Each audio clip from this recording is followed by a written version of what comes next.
നമുക്ക് ഒരു ബുദ്ധി നമുക്കെല്ലാവർക്കും മനുഷ്യന്മാർക്ക് ഇങ്ങനെ സംസാരിക്കാനും ഈശ്വരനിലേക്ക് നമ്മുടെ ജന്മം എന്തിനാണെന്ന് പറഞ്ഞ് ഈശ്വരാർപ്പിതമായിട്ട് കർമ്മങ്ങൾ ചെയ്യാനും അങ്ങനെ നമുക്ക് ഈ സംസാര സാഗരത്തിൽ ചുറ്റിത്തിരിയാതിരിക്കാനുമായിട്ടുള്ളതാണ് നമ്മുടെ ഈ ജന്മം എന്നറിഞ്ഞ പ്രവർത്തികളിലേക്ക് നീങ്ങാനുള്ള ബുദ്ധി തന്നിട്ടുണ്ട്. പക്ഷേ അങ്ങനെ വിശേഷ ബുദ്ധിയുള്ള നമുക്കാണ് ഏറ്റവും അധികം പ്രശ്നങ്ങളും ടെൻഷനും.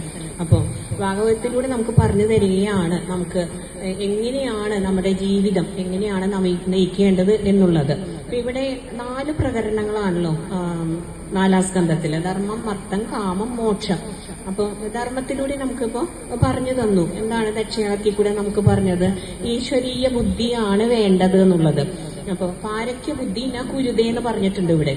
അപ്പോൾ നമുക്ക് ആ വിവേചന ബുദ്ധി, ഞാൻ വേറെ നിങ്ങൾ വേറെ എന്നുള്ളൊരു ബുദ്ധി പാടില്ല. അപ്പൊ ബ്രഹ്മ, ശിവൻ, വിഷ്ണു ആരും വേറെ വേറെയല്ല, നമ്മളെല്ലാവരും ഒന്ന് തന്നെയാണ് എന്നാണ് അവിടെ പറഞ്ഞു തന്നത്.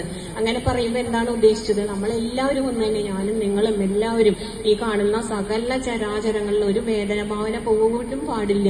അപ്പൊ നമുക്ക് വിവേചന ബുദ്ധി വരുന്നത് എന്തുകൊണ്ടാണ്? നമ്മുടെ കർമ്മവാസന കൊണ്ട് നമ്മൾ ഏതേതോ രീതിയിലൊക്കെ പ്രവർത്തിക്കുന്നു. പക്ഷെ ആ മനസ്സും ബുദ്ധി അഹങ്കാരമൊക്കെ മാറ്റിയ നമ്മളെല്ലാവരും ഒന്ന് തന്നെയാണ്. ആ രീതിയിലേ നമ്മൾ കാണാൻ പാടുള്ളൂ. അപ്പൊ നമ്മുടെ വാസനകളൊക്കെ മാറ്റി കർമ്മശുദ്ധി വരുത്താൻ വേണ്ടിയിട്ടാണ് അപ്പൊ ആദ്യം തന്നെ പറഞ്ഞു തരുന്നത്. ബുദ്ധിയുടെ തലത്തിൽ നമ്മൾ അങ്ങനെ ഉറപ്പിക്കണം, നമുക്ക് ഈശ്വരീയ ബുദ്ധിയാണ് വേണ്ടത്, പാരക്യ ബുദ്ധി അല്ല വേണ്ടത്. അങ്ങനെ അതിൽ ഉറപ്പിച്ചു കഴിഞ്ഞാൽ നമുക്ക് നമ്മുടെ ഭഗവാനിൽ ഭക്തിയും അങ്ങനെ വിഷയവൈരാഗ്യവും നമുക്ക് വരും.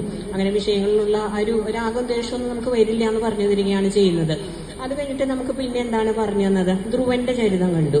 അപ്പൊ അത് മറ്റേ ബുദ്ധിയുടെ തലത്തിൽ, പിന്നെ ഇത് ഇന്ദ്രിയങ്ങളുടെ തലത്തിൽ നമുക്ക് അർത്ഥസമ്പാദനം ഒക്കെ വേണം. അപ്പൊ ധ്രുവൻ എങ്ങനെയാണ് സിംഹാസനം നേടിയത്?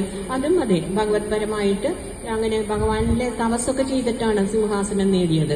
എന്നിട്ടും ഒരു ചില സമയത്ത് ഒരു രജോഗുണ ബുദ്ധിയൊക്കെ വന്നു. ഉത്തമനെ, സ്വന്തം അനുജനെ അങ്ങനെ വധിച്ചപ്പോഴൊക്കെ അപ്പോഴും അതെ പെട്ടെന്ന് മറന്നു. അപ്പൊ ഭഗവത് സ്മരണ എപ്പോഴും വേണമെന്ന്. പിന്നീട് കുബേരൻ എന്തുവരും വേണമെന്ന് ചോദിച്ചപ്പോൾ എന്ത് പറഞ്ഞു? കുബേരൻ എന്തു കൊടുക്കാനും തയ്യാറാണ്, പക്ഷെ ഒന്നും വേണ്ട, എനിക്ക് ആ ഭഗവാനുള്ള ഭക്തി മാത്രം മതി എന്ന് പറഞ്ഞു. അപ്പൊ അങ്ങനെ നമ്മള് ബുദ്ധിതലത്തിലും കണ്ടു, ഇന്ദ്രിയ തലങ്ങളും. ഇത് ഏറ്റവും ജയിക്കാൻ പ്രയാസമുള്ള ശത്രു നമ്മുടെ മനസ്സാണ്. അത് ഉടനീളം നമുക്ക് ഇതുവരെ പറഞ്ഞു തന്നുകൊണ്ടേയിരിക്കുന്നു. മനസ്സിനെ നമുക്ക് കൈയടക്കാൻ ഭയങ്കര ബുദ്ധിമുട്ടാണ്. അത് എപ്പോഴും ചാഞ്ചല്യമുള്ളതാണ്.